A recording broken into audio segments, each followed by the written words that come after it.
One small choice can act as a catalyst, starting a chain reaction that changes the course of a lifetime forever. Witness the explosive power of a single moment in our newest collection of intense, high-stakes cinematic narratives. Hit subscribe now and be there for the moment everything changes. On the night of my son's engagement party, he stood up in front of 60 people, raised his glass, and said the man sitting beside him had taught him everything he knew about being a real man.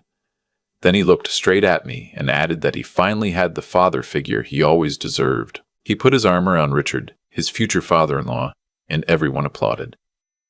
I sat at my table, untouched champagne in front of me, and I smiled. Because in my jacket pocket was an envelope, and my son had no idea what was inside it. Let me start from the beginning. My name is Gerald. I'm 64 years old, retired from 31 years on the floor at the General Motors assembly plant in Oshawa, Ontario. I have a pension that covers my mortgage and groceries if I'm careful, a 2009 Silverado that runs well enough, and a 3-bedroom house in a quiet neighborhood in Whitby that I've been slowly fixing up since my wife Margaret passed 4 years ago. I am not a wealthy man. I have never pretended to be. I worked hard. I raised my son. I paid my taxes. And I went home. That was my life. That was enough. My son's name is Patrick. He's 32 now, works in commercial real estate in Toronto, drives a car that costs more than I made in 3 years at the plant, and lives in a condo downtown that he chose specifically because it was in the right postal code. He married into a family that runs 3 medical clinics in the Greater Toronto area, and from the moment he started dating Claire, something in him shifted, like a dial being slowly turned until the frequency changed entirely, and he couldn't hear me anymore.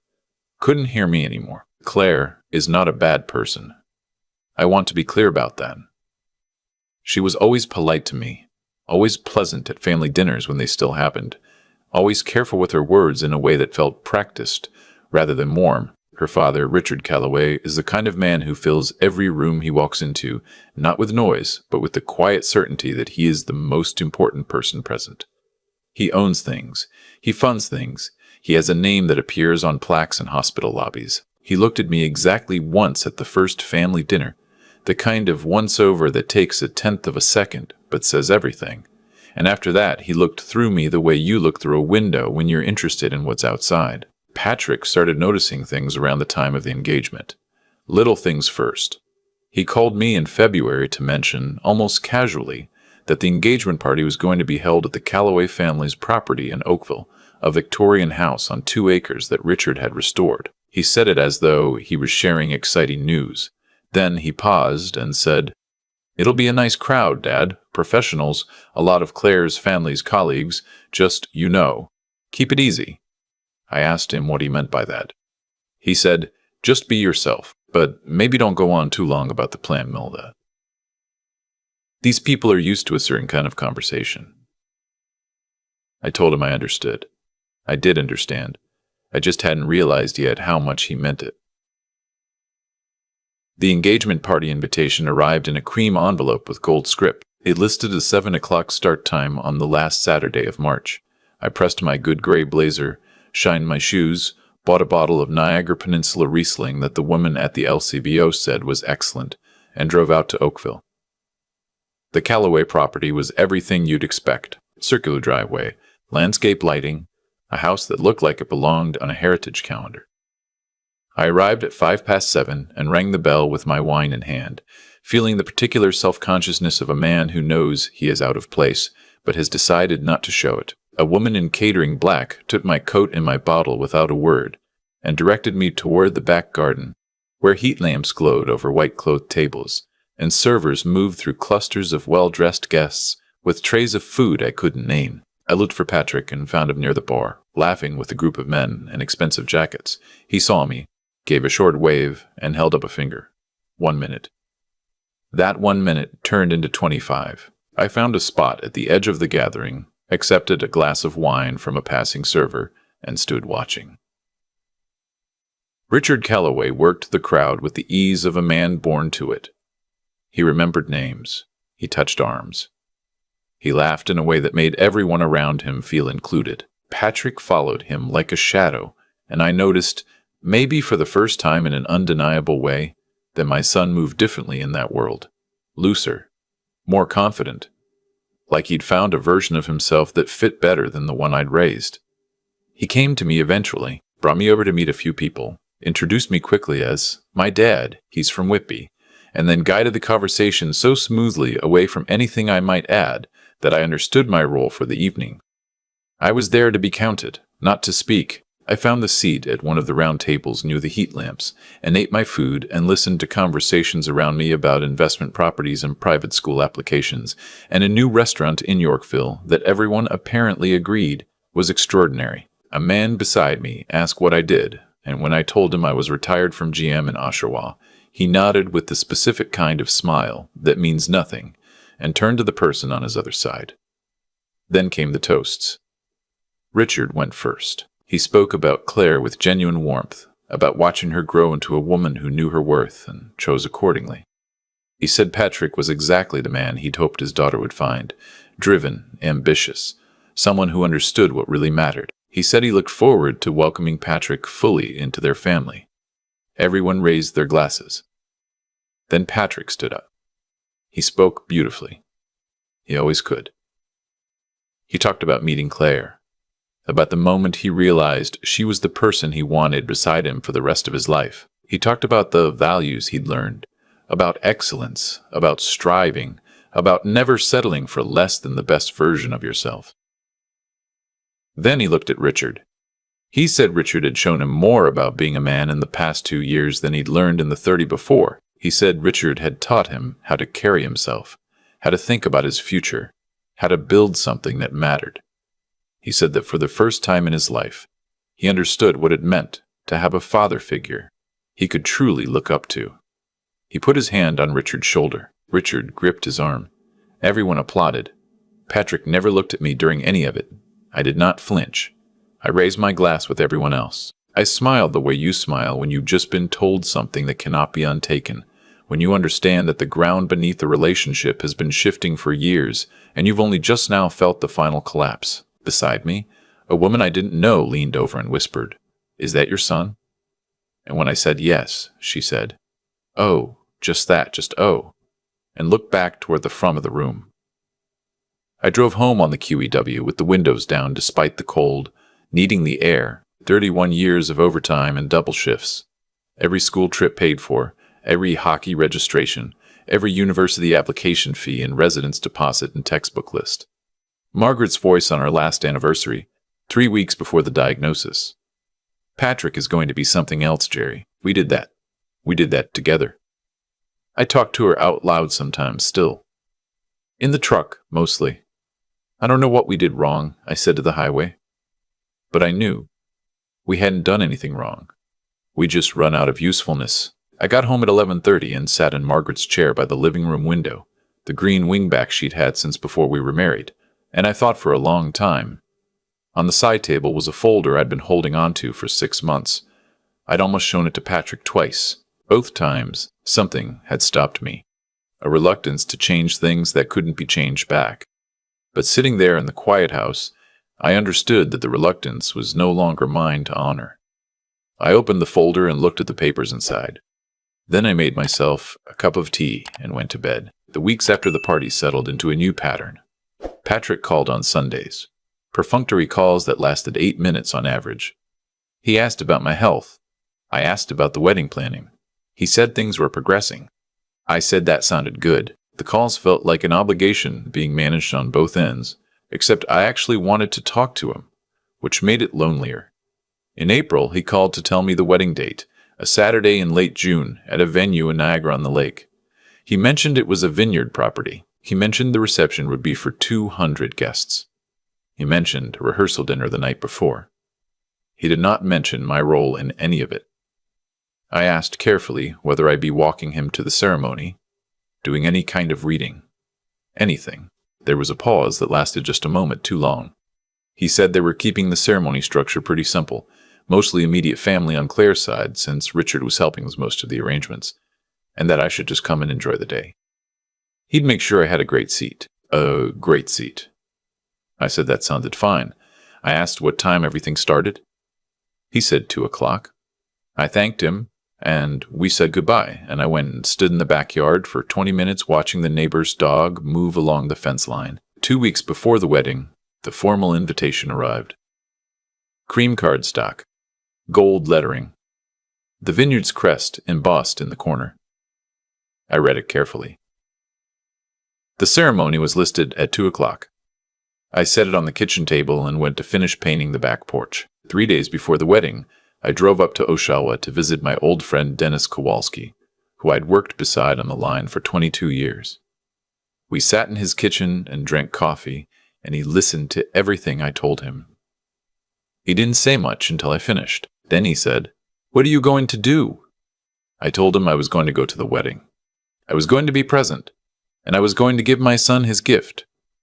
Dennis asked what the gift was. I told him he'd find out afterward. On the Friday before the wedding, I drove to Niagara-on-the-Lake and checked into a motel on the edge of town. I pressed my suit, the dark charcoal one I'd worn to Margaret's funeral, to Patrick's convocation, to every moment that had asked something serious of me, and I hung it carefully on the back of the door. The rehearsal dinner was at the vineyard. Patrick had texted to say I was welcome to come. 7:30, though it'll mostly be Claire's extended family, fair warning. I went. I sat at a table near the back with two of Claire's cousins from Halifax, who were friendly enough and asked good questions and seemed genuinely interested when I talked about the plant and about Whitby and about Margaret's garden, which I was still trying to maintain. I felt something close to normal for the first time in months. Patrick came to my table once, briefly, to check that I had enough to eat. He called me Dad in a tone that meant he was being observed. I told him the food was excellent. I told him I was proud of him. I meant both things. He nodded, squeezed my shoulder once, and went back to Richard's table. On Saturday morning, I woke at 6 and took a slow walk along the lake shore in the early light.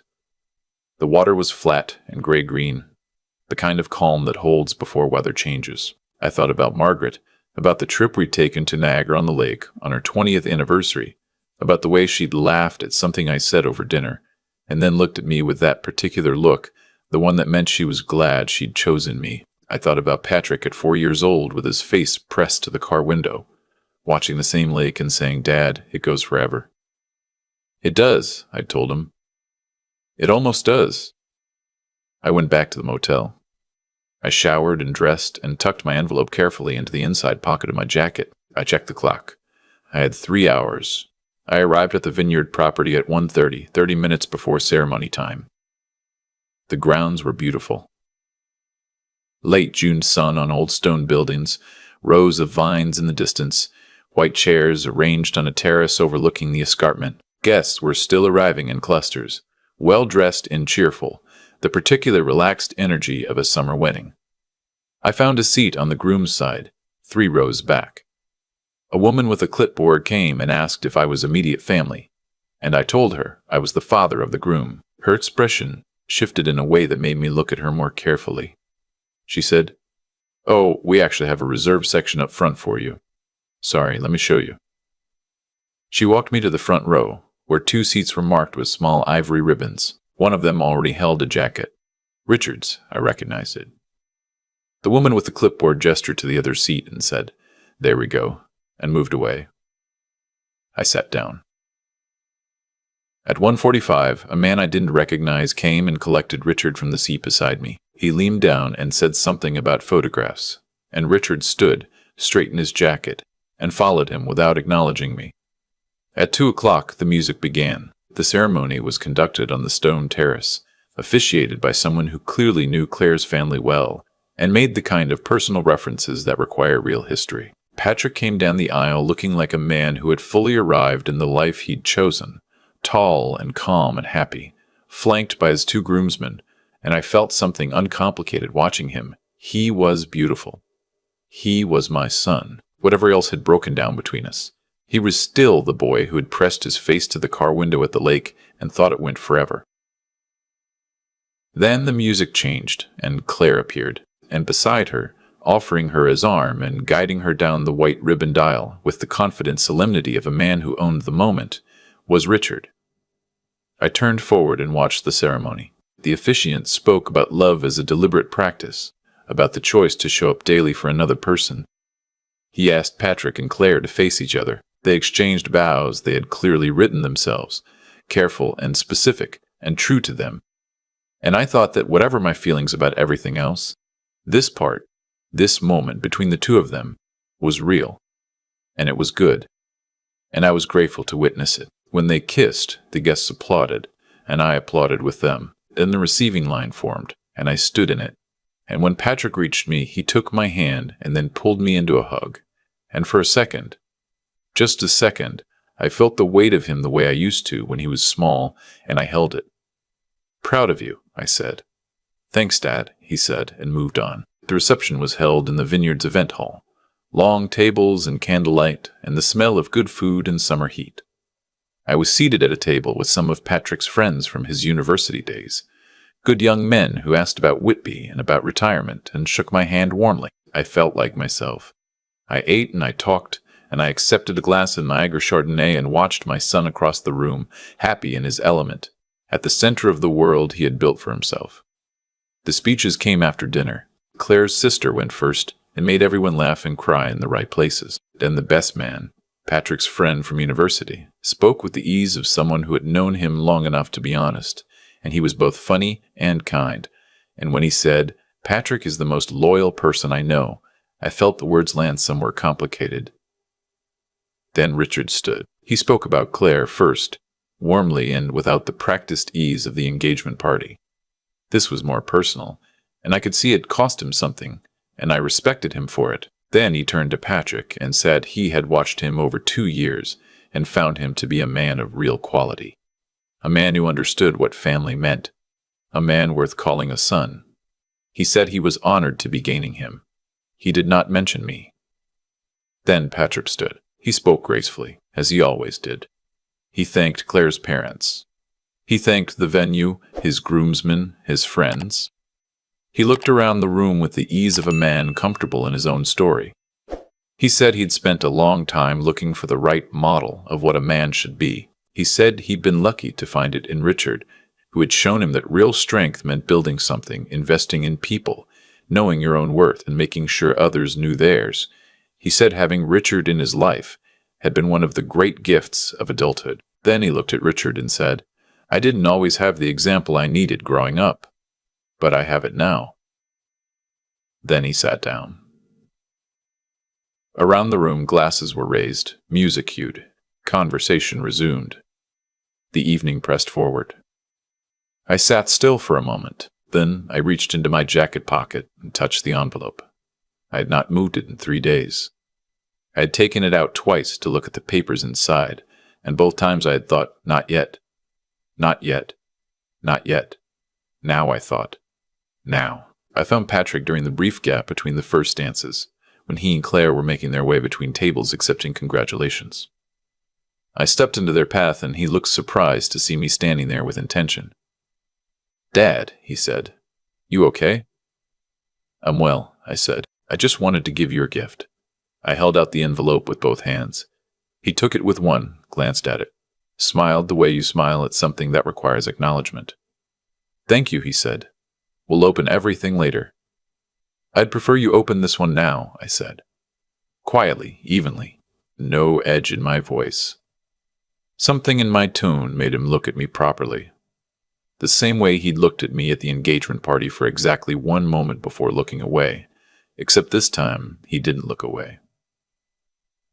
Claire said, "Is everything all right?"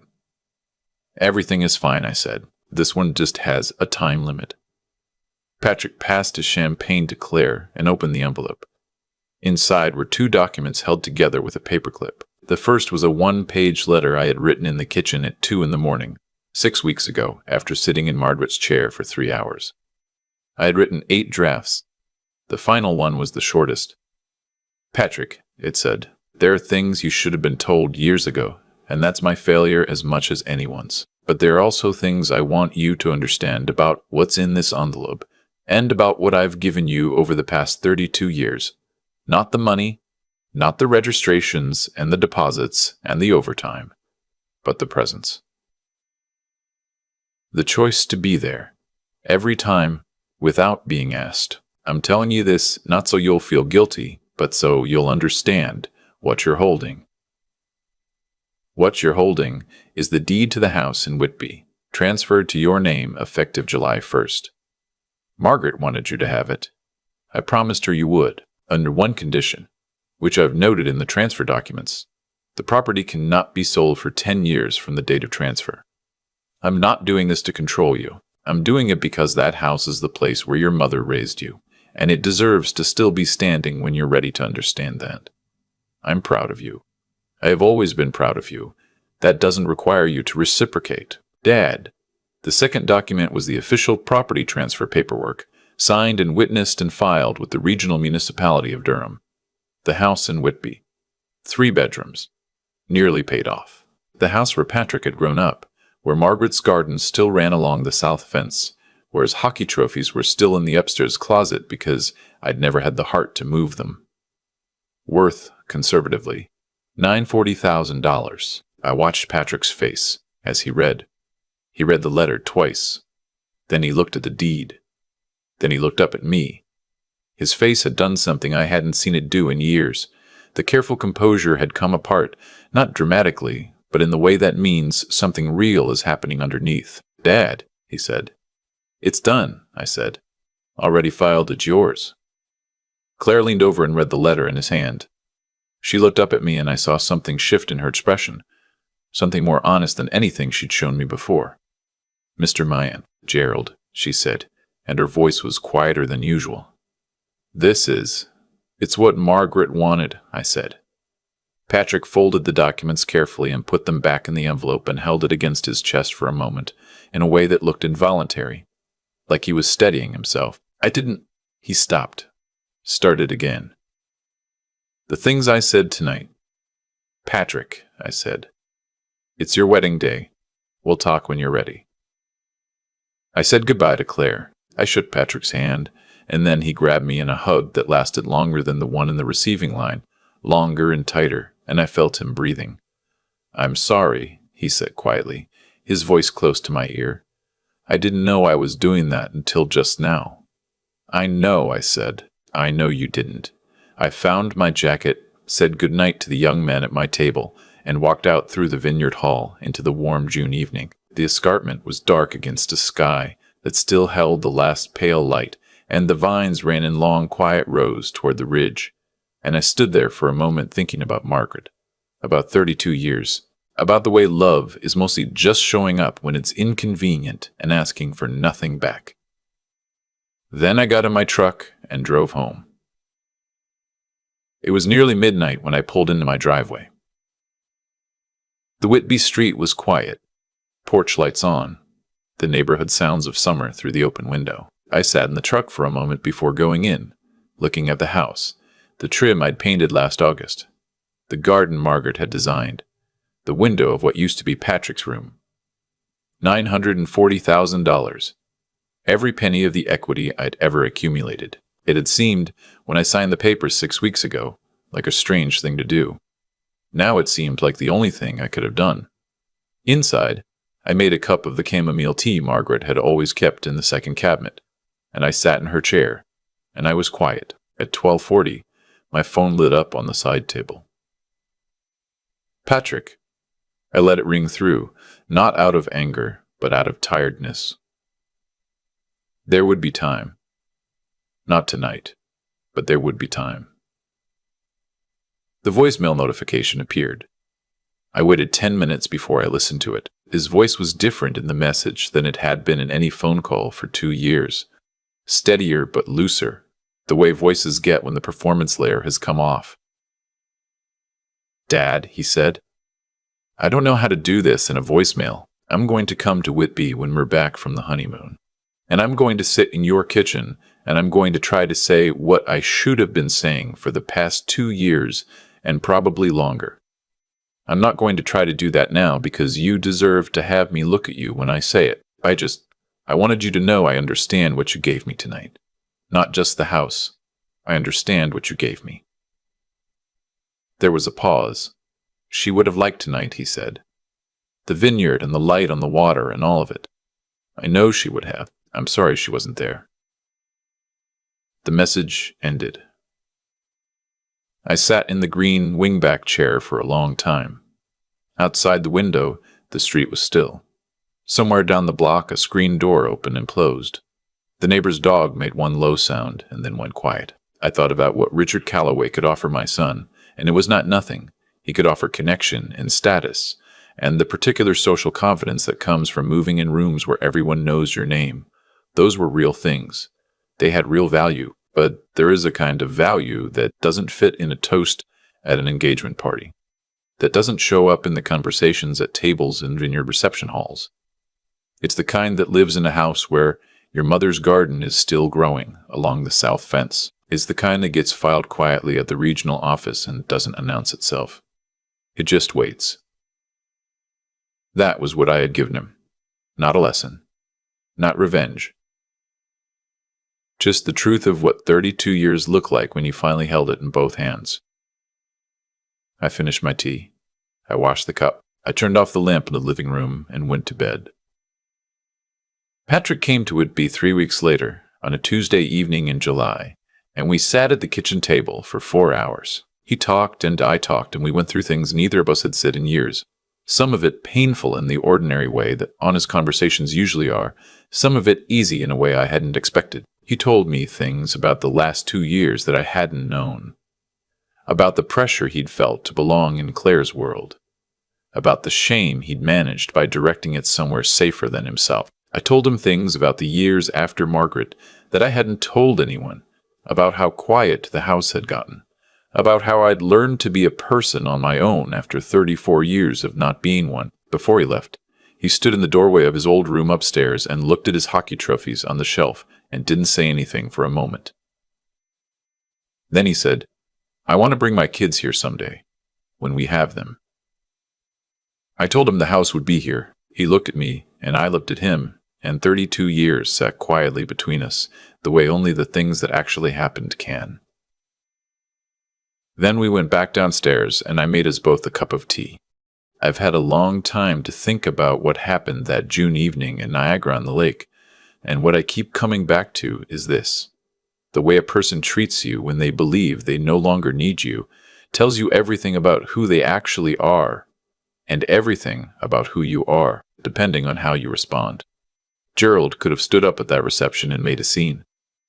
He could have confronted his son in front of 200 guests, could have called out the years of overtime and sacrifice and double shifts in Oshawa, could have demanded to be seen. Most of us would have understood if he had, but he didn't.